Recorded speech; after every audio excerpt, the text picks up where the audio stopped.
নমস্কার। কবি নীরেন্দ্রনাথ চক্রবর্তী রচিত খোকার ইচ্ছে।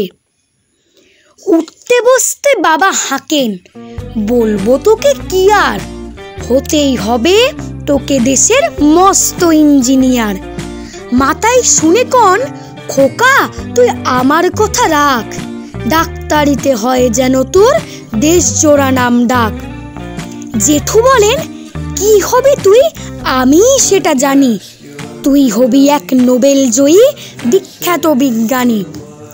একই সঙ্গে সবাই বলেন, অন্য কিছু নয়, এবার তোকে হতেই হবে স্কুলে ফার্স্ট বয়।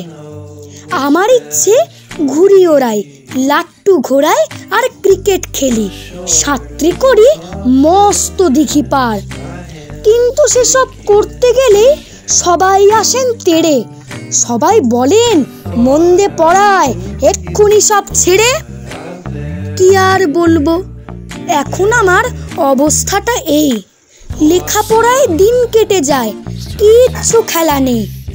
এক একজনের এক এক ইচ্ছে, সবাই দিচ্ছে তারা, তার ফলে ভাই আমার নিজের ইচ্ছে গেছে মারা। নমস্কার।